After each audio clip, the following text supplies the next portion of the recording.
தற்கொலை செய்து கொண்ட மாணவியரின் பையில் இருந்து கடிதம் ஒன்றை போலீசார் கைப்பற்றியுள்ளதாக தெரிவித்துள்ளனர். எனினும் அந்த கடிதம் பற்றி மாணவியரின் பெற்றோர் மற்றும் உறவினர்கள் சந்தேகம் தெரிவித்துள்ளனர். போலீசார் கைப்பற்றியதாக கூறப்படும் தற்கொலை கடிதத்தில் தாங்கள் எஸ்விஎஸ் கல்லூரியில் பிஎன்ஒஎஸ் 2ஆம் ஆண்டு படித்திருந்ததாக மாணவியர் தெரிவித்துள்ளதாக கூறப்பட்டுள்ளது. கல்லூரியில் அதிக கட்டணம் வசூலிக்கப்படுவதாகவும் தாங்கள் ஏற்கனவே 6 லட்சம் ரூபாய் கல்வி கட்டணம் கட்டியுள்ளதாகவும் அந்த கடிதத்தில் குறிப்பிட்டுள்ளனர்.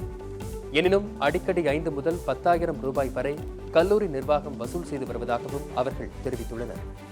இனி இதுபோன்ற பிரச்சனை மாணவியருக்கு ஏற்படக்கூடாது என்பதற்காக தற்கொலை செய்து கொண்டதாக அந்த கடிதத்தில் அவர்கள் குறிப்பிட்டுள்ளதாகவும் போலீசார் கூறியுள்ளனர். எனினும் இதை மாணவிகளின் பெற்றோர்கள் மற்றும் உறவினர்கள் மறுத்துள்ளனர். கடிதத்தில் இருப்பது இறந்த மாணவியரின் கையெழுத்து இல்லை என்றும் அவர்கள் கூறியுள்ளனர்.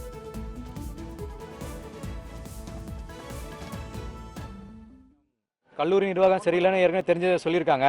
ஆனால் தற்கொலைன்னு சொல்கிறாங்க. தற்கொலை பண்ணுறதுக்கு வாய்ப்பே இல்லை. ஏன்னா அந்த பொண்ணு நாங்கள் ஏற்றி அனுப்புகிற வெள்ளிக்கிழமை சந்தோஷமாக கல்யாணம்லாம் அட்டன் பண்ணி ஃப்ரெண்டோட மேரேஜ் அட்டன் பண்ணிட்டு சந்தோஷமாக போகிறா. அந்த கல்லூரி சரியில்லைன்னு சொல்கிறாங்க. அதனால் நாங்கள் மாத்திரம் அடுத்த வருஷம் நாங்கள் மாற்றி விட்றோம், ஒன்றும் பிரச்சனை இல்லாமல் சொல்லியாச்சு.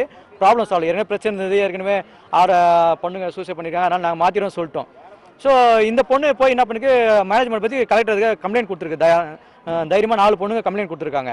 அதில் ஒரு பொண்ணு அந்த காலேஜுக்கு அந்த வெள்ளிக்கிழமை போகல, அதனால் உயிரோடு தப்பிச்சிட்டா. உதயன்ற பொண்ணு. 3 பசங்க போயிருக்காங்க. போனோன்னா சூசைன்னு சொல்கிறாங்க. சூசைடு கிணத்துல வந்து சொல்கிறாங்க. கிணத்துல தண்ணி மட்டம் ஈக்குவலாக இருக்குது. எப்படி விழுந்த உடனே தலையில் எப்படி எடுப்போம்? நான் மார்ச்சில் இப்போ தலையில் அடிப்பட்டு ரத்தம் 3 பேருக்கும் தலையில் அடிப்பட்டு ரத்தம் வந்திருக்கு. நெக்ஸ்ட் இவங்க ஒரு லெட்டர் காமிக்கிறாங்க, பொண்ணுங்க எழுதி கொடுத்துருக்காங்க அங்கே இருந்ததுன்னு சொல்லிட்டு. அதை பார்த்தா புது நோட்டு எழுதியிருக்காங்க. அதில் ஒரே கையெழுத்து. எங்கள் அக்கா பொண்ணு சரண்யான் கையெழுத்து போட்டிருக்கா. எல்லாரும் 3 பேர் கையெழுத்து போட்டிருக்காங்க. எல்லாமே ஒரே கையெழுத்து தான். நான் அவங்க அம்மா வச்சு செக் பண்ணிட்டேன். அவங்க அம்மா சொல்லிட்டாங்க இது என் பொண்ணு கையெழுத்தே கிடையாதுன்னு சொல்லிட்டாங்க.